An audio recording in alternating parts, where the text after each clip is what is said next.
اهلا بيكم في حلقه جديده من بودكاست ظبط وكلمني. معاكم الهوست ماكسز والكوهوست دوحه. انت بتفكر ان انت تتجوز الفتره دي؟ بتفكر ان انت تخلف؟ هل كل شويه المجتمع يسالك انت بقى، انت خلاص بقى عندك 25 سنه، انت هتتجوز؟ انت هنفرح بالبيبي؟ انت هنفرح بيك؟ بتحس ان انت مضغوط من اهلك والمجتمع واصحابك؟ بتبص حواليك تلاقي الناس بيتجوزوا وبيخلفوا وانت تحس ان انت متأخر عنهم. فالنهارده في الحلقة دي هنتكلم عن موضوع الجواز والخلفة، وتحكم بنفسك في آخر الحلقة بعد ما تسمعها إذا كان فعلا القرار ده أنت قد إن أنت تتخذه دلوقتي، ولا المفروض تصبر شوية لغاية ما تبقى جاهز، سواء للجواز أو للخلفة يعني. عايزين نتكلم عن اول حاجه اللي هي ايه، ليه الناس بتستعجل على الجواز يعني. طبعا احنا عارفين ان الناس بتستعجل على الجواز عشان ضغط، زي ما انا قلت من شويه، ضغط الاهل، ضغط المجتمع، ان انت تبقى خايف ان انت تبقى وحيد لما تكبر، ان انت بتفتكر ان الجواز حل لكل مشكله عندك، اللي هو ايه، انت مثلا عندك مشاكل ان انت حاسس ان انت ما حققتش حاجه في حياتك، ما عملتش انجاز، فتقول ايه، الجواز هو اللي هيحل لي المشكله دي. لما يعني انت عندك مشاكل جواك نفسيه، ما عندكش حد يسمعك، ممكن ما يكونش عندك صحاب قريبين منك قوي ان هم يسمعوك وانت بتشتكي او حاجه زي كده، فتقول انا هجيب حد هتجوزه، هو بقى اللي هيسمعني، هو اللي هيصلح لي مشاكلي، هو اللي هيحل لي كل حاجه. انا شايف ان الفكره دي غلط. يعني ليه غلط؟ لان الجواز فعلا المفروض ده مش حل لمشاكلك. الجواز ده قرار صعب ومحتاج تفكير وتدبير قبلها، لانه فعلا استثمار، انت بتستثمر في علاقه، وزي كانك بتفتح مشروع لازم تخطط له قبلها وكده. انت وانا شايف فعلا ان انت لو عندك نقص، عندك مشاكل، المفروض تحل المشاكل دي الاول قبل ما تختار شريك حياتك. وحتى لو ما حلتهمش، ما عرفتش تحلهم، ما تعتمدش على شريك حياتك ان هو اللي يحلهم لك. شريك حياتك ده مش هدفه ان هو يحل لك مشاكلك، لا، ده هدفه ان هو يشاركك حياتك، ان هو يعيش معاك، ان هو يتخذ قرارات معاك صعبة. يعني قرارات دي مش قرارات شغلك، مش قرارات تشتري ايه، مش قرارات ايه الخطوة الجاية اللي في حياتك، لا، قرارات دي قرارات اللي هي العيلة اللي انتوا هتكونوها، هي دي المشاركة بتاعت شريك حياتك معاك. يعني ممكن فعلا يشاركك في قرارات شخصية ليك انت، بس برضو ايه، مش ده الهدف الأساسي من الجواز يعني. ما تحطش الحمل على شريك حياتك ده، لا، انت المفروض شخص مستقل، المفروض تكون تقبلت نفسك وتخلصت من النقص اللي عندك والحاجات دي كلها قبل ما تخش حاجة زي الجواز وكده. مش حل الوحدة ان انت تتخذ قرار مصيري زي انك تتجوز. يعني لو انت مثلا وحيد وعايز الناس وعايز حد يعني يسمعك وكده، يعني ممكن تنزل على القهوة وتكلم ناس انت متعرفهاش. ممكن مثلا تروح ايفنتس مثلا، حفلات. يعني تنزل الشارع وتكلم ناس انت ما تعرفهاش. لكن مش انك انت مثلا تاخد قرار مهم. الموضوع صعب، يعني ان انت تقيد نفسك في اول العشرينات او انت في نص العشرينات مش حاجة سهلة يعني، ولا حتى في اخر العشرينات على فكرة يعني. لان انت برضو لسه ما عندكش الخبرة الكافية يعني. ساعات مثلا بيكون في مشاكل كتيرة حصلت. تمام. بسبب ان انت ما كانش لسه عندك اي خبرة في الحياة. يعني انت لسه عندك 28 سنة يعني. 28 ده صغير. يعني بتلاقي في مشاكل كتير، سواء المشاكل دي انت عملتها في الجواز او سواء عملتها في الخلفة مثلا. أزمة نفسية انت سببتها لابنك. دي يعني كلها بسببها ان انت كنت لسه صغير، ما كانش عندك لسه خبرة في الحياة وكده. هي فكرة فعلا يعني، مشكلة الاستعجال في الجواز إن أنت بتختار شخص مش مناسب، ممكن الموضوع يؤدي بيكم إن أنتوا تتطلقوا. ده حصل ليه؟ نتيجة إن أنت ما عرفتش الشخص اللي أنت اخترته ده كفاية. يعني فعلا موضوع الجواز ده محتاج خبرة، كأنك بتقدم على وظيفة، لازم تكون خلصت الجامعة، لازم تكون جهزت نفسك في حاجة، مهارة معينة. نفس الفكرة مع الجواز، انت حرفيا يعني المفروض تكون مجمع خبرة ان انت تدير مشروع، ما تجيش وانت في سن العشرين. لان الجواز ده برضو تحس ان انت بتعمل كوميتمنت لحاجة معينة. فما تجيش وانت عندك مثلا حاجة وعشرين سنة، سن انت لسه تحس فيه ان انت عايز تستكشف الدنيا، عايز تكلم ناس، عايز تعرف ناس اكتر، عايز تعيش حياتك الاول. فتيجي بعدها لو انت اتجوزت في السن ده، هتلاقي نفسك انت اصلا مش جاهز ان انت تعمل كوميتمنت مع حد اصلا. هتلاقي نفسك بقى ممكن تخون الشخص ده، ممكن ان انت تتطلع عشان تقول انا ما كنتش جاهز ان انا اصلا اتحمل المسؤولية دي. هو اصلا ما فيش يعني حاجه تبرر ان انت تخون برضه شريك. يعني لو مش عاجبك، لو يعني حسيت ان انت اتسرعت، تمام، يعني ممكن عادي بمنتهى البساطه تسيبه، او يعني هيكون اهون من ان انت تخونه، يعني مش لطيفه يعني. موضوع الخيانة طبعا ملهاش علاقة بالحلقة بتاعت النهاردة، بس يعني هعلق عليها وأقول إن أنا شايف إن الخيانة دي أكتر حاجة متخلفة أشوفها في حياتي. يعني ليه بقى؟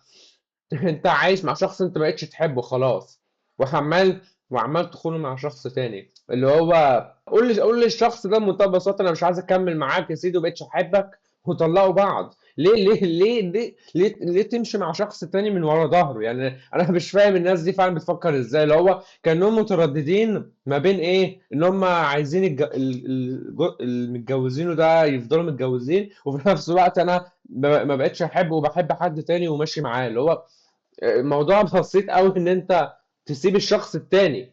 على الاقل لما تمشي يا سيدي مع الشخص اللي انت بتحبه فعلا، يعني غالبا اصلا يعني انا حاسس ان 80% من الخيانات اللي بتحصل دي، الشخص اللي انت بتخون شريكك معاه، غالبا الشخص ده مش جد، ولا اصلا هيتجوزك، ولا هيتحمل مسؤوليتك، ولا اي حاجه من الكلام ده. هتلاقيه اصلا واحد بيلعب بيك وخلاص. يعني ده اللي بيحصل.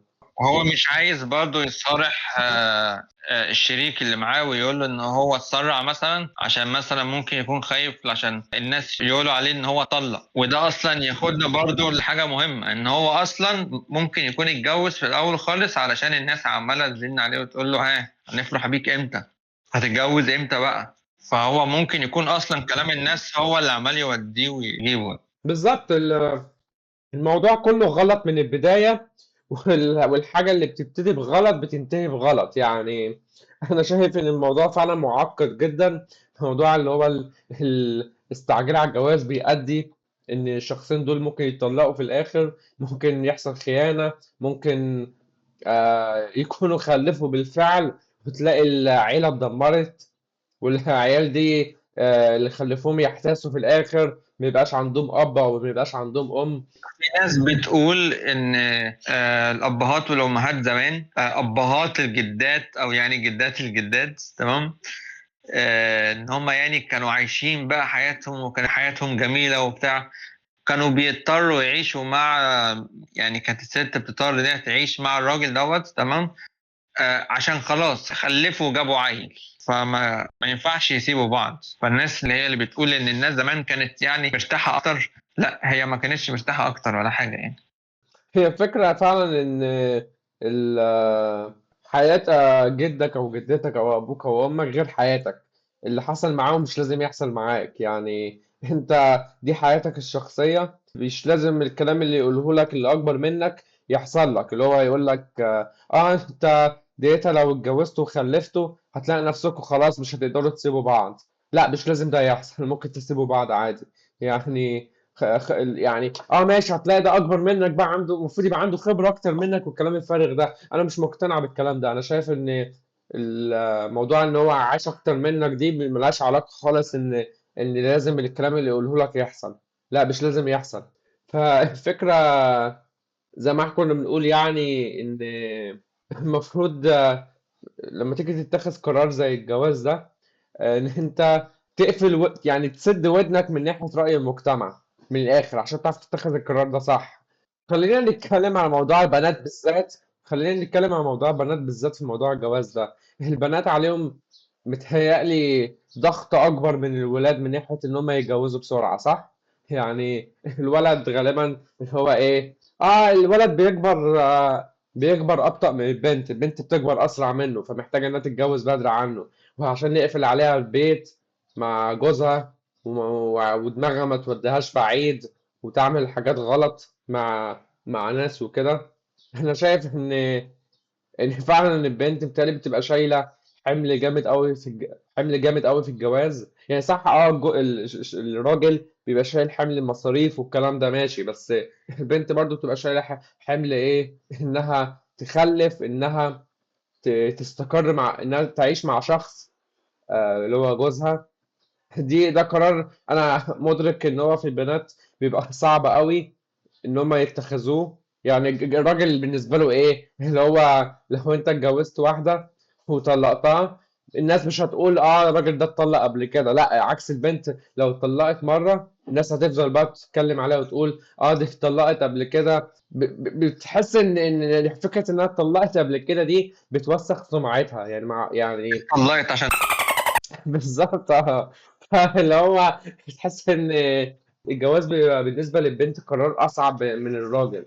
الراجل ممكن حرفيا يتجوز ويخلي الست تولد منه وبتاع ويسيبها ويمشي. يعني اللي هو حتى لما بتيجي تبص على الحيوانات بتلاقوا ايه؟ بتلاقوا الذكر كل اللي بيعمله ان هو يتجوز الانثى.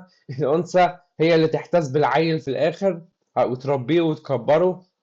والراجل تلاقيه بيعمل ايه بس؟ يعني بالنسبه للقطط كمثال، هتلاقوا ان القط كل اللي بيعمله ان هو يتجوز الانثى. الانثى بعدها يسيبها ويمشي.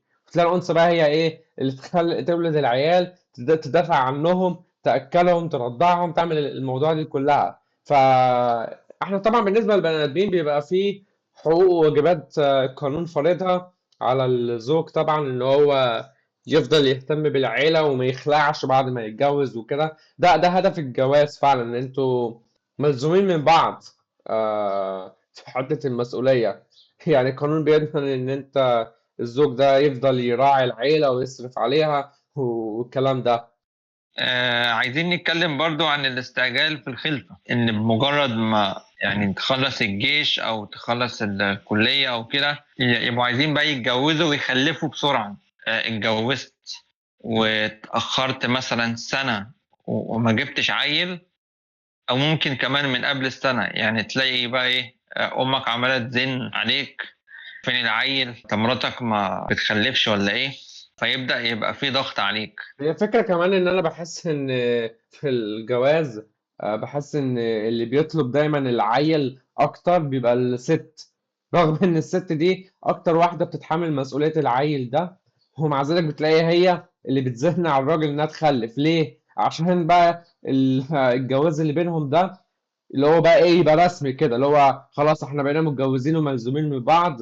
وما ينفعش بقى الراجل يسيبني عشان انا خلفت عيل منه او عيلين او ثلاثه. فكده خلاص بقى الراجل ملزوم بقى ان هو ياخد باله مننا. لا يعني ده مش لازم. يعني مش في معنى ان انت ولدت عيل من الراجل ده ان هو مش ممكن يطلقك في اي وقت، ان هو يسيبك، ممكن يخونك، ممكن يعمل الحاجات دي كلها. ويبقى ايه بقى يعني؟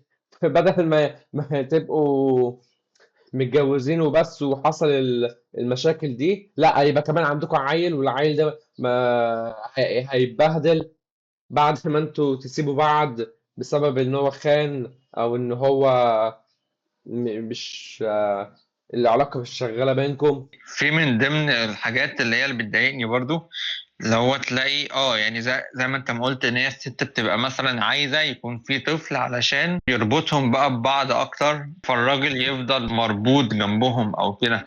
وده برضو بيكون باين ساعات لما تلاقي البنت موافقه على ان اهلها مثلا يطلبوا مهر كبير، عايزين مثلا 500 ألف جنيه مهر، اللي هو فاهم ليه؟ فلما تيجي تقول لها ليه، يقول لك علشان العريس ممكن يهرب. انت عايزاه ليه اصلا؟ يعني واحد ممكن يهرب، تمام، سيبيه يتنيل على عينه ويهرب يمشي. انت عايزه ليه تربطي نفسك جنب حد؟ فبتلاقي برضه ان الموضوع فيه سنة كبرياء برضه، ايجو من جميع الاطراف. يعني انا مش بحمل طرف واحد بس الغلط كله يعني. انا اصلا عندي مشكله كبيره مع منظومه الجواز يعني في مصر بشكل عام، مش يعني مشكله في شخص معين. هي المشكلة فعلا بتلاقي دايما الغلط مش جاي من طرف واحد، فعلا بيبقى ممكن بيبقى جاي من الزوج ومن عيلته. ومن الزوجة ومن عيلتها، بيبقى جاي من كل الأطراف حرفيا. بتلاقي أصلا الموضوع، أنا لما تلاقي واحد طرف تالت باصص عليه من بعيد كده يقول هما إزاي الناس دي هتتجوز بعض؟ يعني في علامات حمراء كتير، إنذارات كتيرة موجودة عمالة تظهر، اللي هو ايه، الراجل ده شكله مش مسؤول كفايه، الراجل ده ممكن يهرب. هما بقى ايه، بدل ما يسيبوه يمشي من الاول، لا ده احنا هندفعه مهر وهنخليه يكتب مؤخر كبير عشان يفضل مسجون مع الزوجه دي وما يهربش.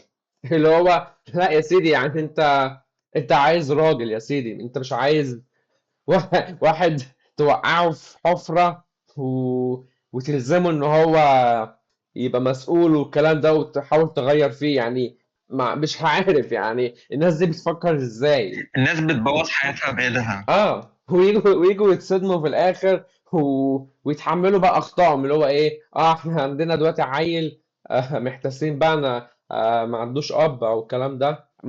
موضوع غبي يعني. مش عارف الناس دي، تحس فعلا ان الناس البالغين تحسهم ان هم الفترة يعني الناس البالغين على مدار الزمن تحس ان هم اغبى من العيال نفسهم. ازاي يعني بلاقي ناس كبار كتير مش مؤهلين ان هم اصلا يتخذوا قرارات حرجة زي دي يعني. يعني بتلاقي ناس أصلا عندها حاجة و50 وحاجة و60 سنة وعقلهم صغير، فما بالك بقى الناس اللي هي أصغر منهم بأكتر من 20 سنة يعني. ودي بتلاحظوها في المسلسلات المصرية اللي بتيجي دلوقتي، ان دايما بتلاقي كل المشاكل اللي موجودة في المسلسلات المصرية حرفيا تتحل بخطوة واحدة بس، اللي هي ايه، بطلوا تكلموا بعض، سيبوا بعض بس، خلاص المشكلة اتحلت. لا، بتلاقي بقى في المسلسل، طول المسلسل يحصل ايه بقى، تلاقي ايه، ده انا عايز انتقم من الشخص ده، لا ده انا عايز اخلي الشخص ده يستسلم، يسمع كلامي،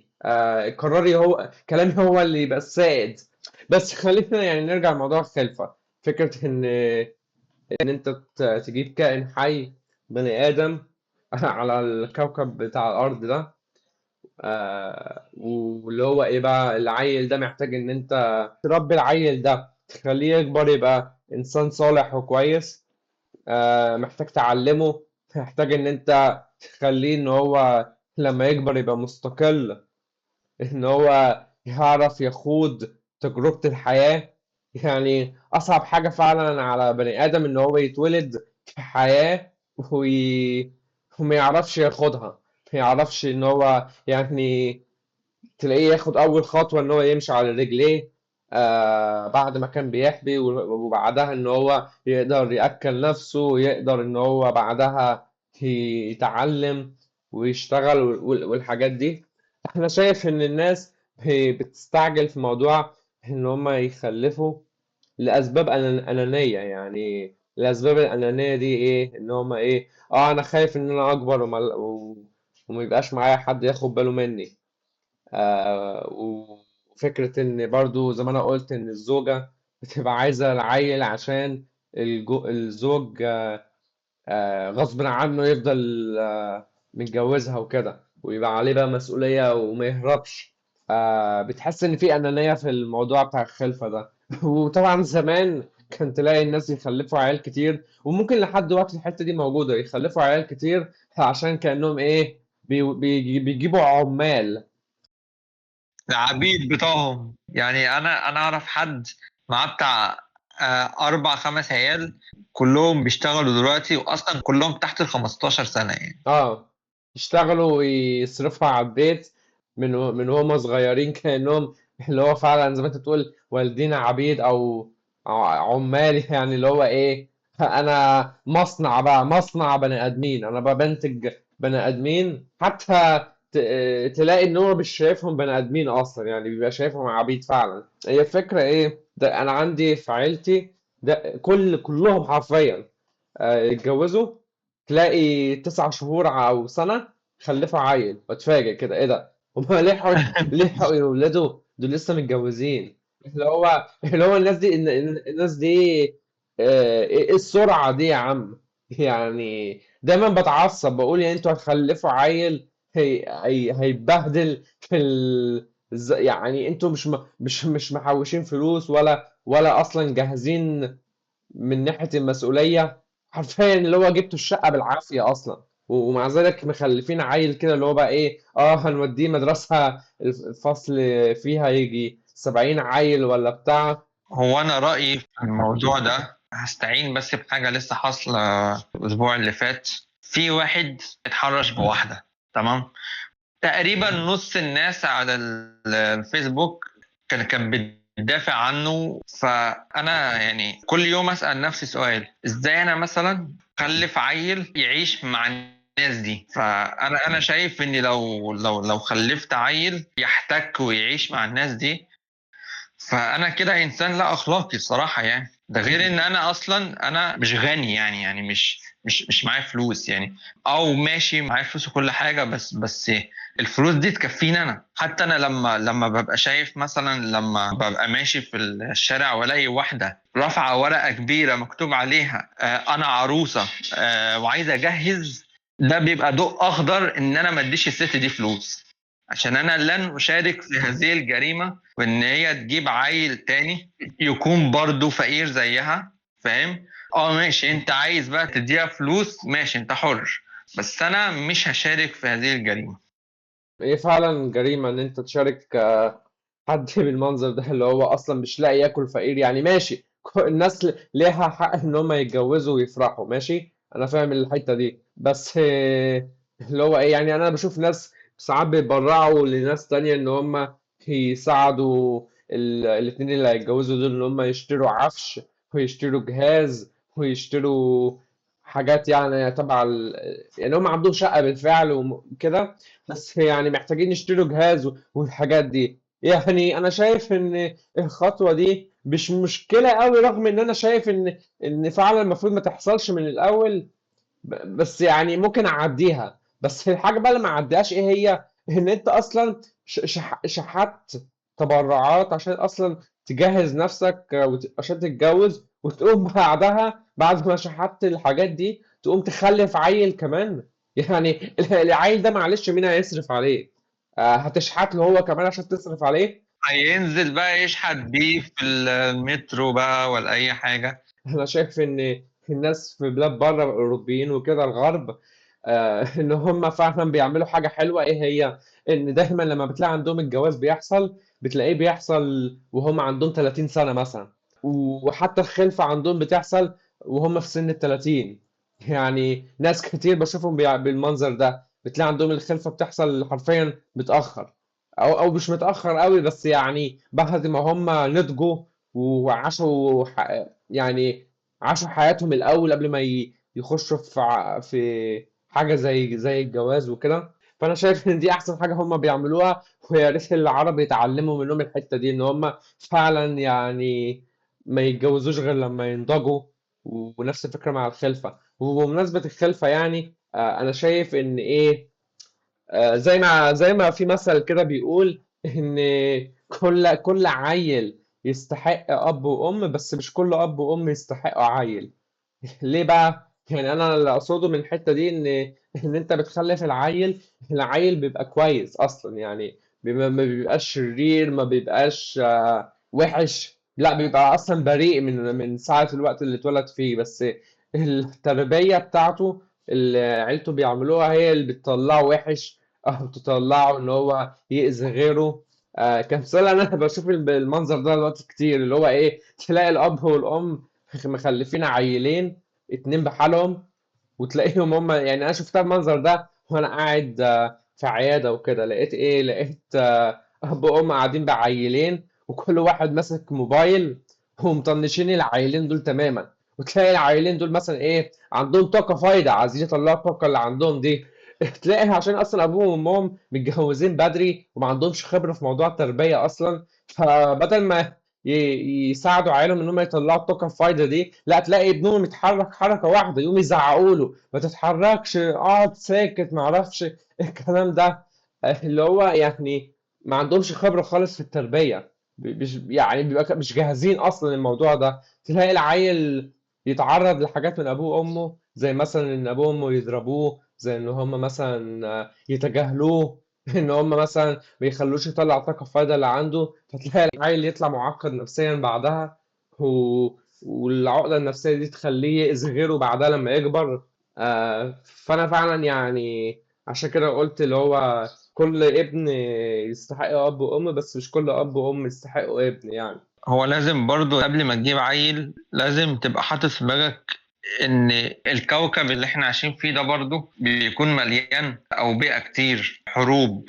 ممكن انت تكون مش معاك فلوس، فاهم، فقير. هل المكان اللي انت هتجيب فيه طفلك ده صحي ولا لا؟ بالظبط، هي فكرة إن النقطة اللي أنا عايز أقولها برضو اللي هي إيه إن أنت مثلا تخيل إن أنت عندك حاجة 20 سنة واتجوزت. ماشي، دي أول حاجة أنت حبست نفسك فيها. أنت حبست نفسك مع شخص واحد اخترته، ده اللي هتعيش معاه لغاية ما تموت. فنقول برضو إن الست طبعا يعني طبعا بالكتير تقدر تتجوز راجل واحد، فلازم تكون مختارة يعني أكتر شخص هي عايزة تعيش معاه لغاية ما تموت وكده. فالفكرة إيه؟ ان يعني لو احنا غضينا النظر عن موضوع ان انت اخترت ان انت تتجوز وانت صغير في سن العشرينات، يعني خلينا نخش برضه على موضوع الخلفة. ان انت لما تخلف عيل هتلاقي حريتك هتتقيد تماما، ان انت مش مش هيبقى عندك حرية ان انت تخرج تسهر بره مع اصحابك. مش هيبقى عندك حرية ان انت مثلا تسافر، ان انت في حاجات كتيرة هتتقيد فيها مش هتقدر تعملها بعد ما تخلف يعني. لو عايز تجيب حاجة جديدة مثلا، لو انت موبايلك بايظ وعايز تجيب واحد، لا، أجل الموضوع دلوقتي. الولاد عايزين فلوس، معرفش، دروس وأدوية وكلام من ده، يعني ليه الحاجات دي؟ بالظبط، يعني انت اخترت ان انت تتجوز الشخص ده، بس هل انت اخترت ان انت تجيب شخص تالت يعيش معاكو؟ اصل ده اللي بيحصل فعلا، ان اللي هو ايه، انت اخترت ان انت تتجوز الشخص ده وعايز تعيش معاه عشان بتحبه. طب ايش ضمانك ان انت لما تخلف عيل ان انت هتحب العيل ده برضه؟ يعني انا فاهم ان في هرمونات بتفرز في جسم الواحد لما بتيجي تخلف تخليك تحب العيل ده رغم ان انت بتعرفوش اصلا. يعني بتحس كده اللي هو ده ابني فبالتالي انا بحبه. ما فيش تفسير للموضوع ده. بس هي مش كل الاباء والاباء والامهات تلاقيهم يخلفوا العيل يحبوه ويهتموا بيه. في اصلا الناس عندهم مشاكل نفسية بتخليهم ان هم مش قد ان هم يبقوا اب وام اصلا يعني. ومع ذلك تلاقيهم يخلفوا. ليه يخلفوا؟ عشان كل الناس بتخلف بعد ما تتجوز، ده لازم يحصل. انا شايف ان دي حاجة غبية يعني. بيظلموا الطفل يعني. فعلا الطفل ده مش كلب او قطة تجيبهم ممكن بعدها مثلا تديهم لحد تاني يراعيهم وكده. احنا بنشوفها كتير ساعات يعني. ممكن تلاقي حد يخلف عيل ويقول لك لا انا مش عايز العيل ده، وتلاقيه يضطر ان هم يخلوا حد يتبناه وكده عشان عيلته مش عايزين يرعوه. ممكن عيلته يفضلوا مخلين العيل ده معاهم بس مش بيهتموا بيه، مش جاهزين اصلا ان هم يهتموا بيه اصلا. فكرة ان انت يا دوحة مثلا متخيل ان انت عايز تجيب عيل في يوم من الايام، ولا انت اصلا يعني انا عايز اقول ايه، هل احنا بنقول كل الكلام اللي قلناه ده عشان احنا اصلا يعني ناس اصلا لا انجابيين مش عايزين يجيبوا عيل من الاساس، ولا حكاية ان احنا من النوع اللي هو ايه لا احنا هنجيب بس مثلا لما نكبر شوية؟ هو أنا في الوقت الحالي أنا مش عايز، بس أنا مش ضد الفكرة يعني مع الفكرة لما يكون الجو مهيأ.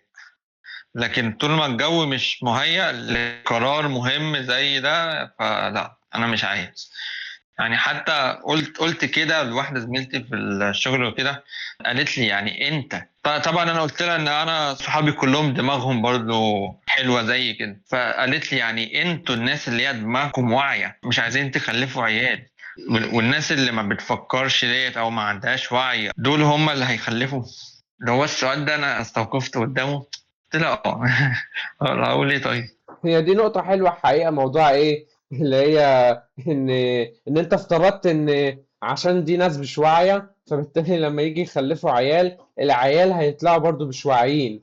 فدي هتودينا على النقطة بتاعت اللي هي ايه، ان فعلا العيال بيكرروا اخطاء اهلهم قدام. يعني تلاقي اهلهم ايه، ربوا العيال دي ان هم يضربوهم لما يعملوا حاجة غلط، ان هم مثلا ممكن ما يهتموش بعيالهم اصلا، ممكن يبقوا مش عارفين يربوا كويس. تلاقي العيال يكبروا يعملوا نفس الافعال دي بالظبط مع عيالهم، وعيالهم يعملوها مع عيالهم، وعيالهم مع عيالهم، وهكذا. انا شايف يعني ان الناس تقف لحظة و... ويفكروا في افعال عيلتهم اللي اتعملت فيهم، ويقولوا هل فعلا انا عايز اعمل نفس الافعال دي مع عيالي انا كمان.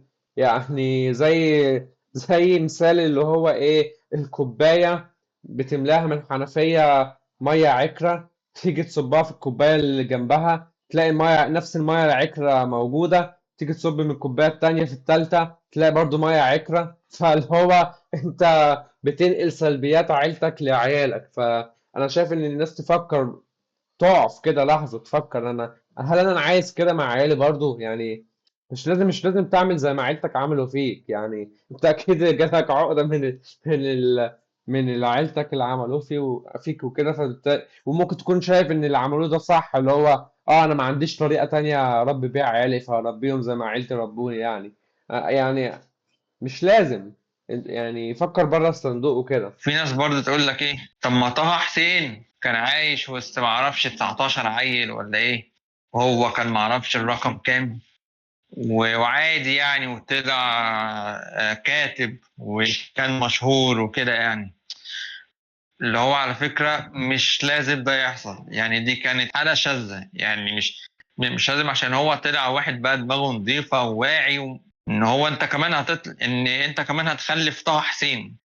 في برضه حاجة تانية انا كنت عايز اقولها، ان في ناس لما تيجي تقولها برضه الكلام اللي احنا بنقوله دوت، تمام، فتلاقيه يقول لك ايه، طب انت ما نفسكش كده تخش البيت وتلاقي ابنك جاي جري عليك ويقول لك بابا جه، ويقوم واخدك بالحضن؟ فاهم اللي هو ايه يعني؟ انت عايز تجيب عيل للعالم، العيل ده انت مش مخطط له اي حاجة، وانت مش هتعرف تصرف عليه كويس، عشان عايز بس تشوف المشهد بتاعه وهو جاي مقرب عليك يعني شايف ان السبب ممكن يكون عاطفي قوي يعني. واضح ان اللي بيقولوا الكلام ده ما بيفكروش قوي يعني، يعني مش بيحكموا المنطق يعني، بيحكموا العاطفة اكتر. ولا انت شايف ايه؟ فكرة النقطة الأولى اللي هي إيه، إن واحد عنده 19 عيل وطلع منهم واحد كاتب.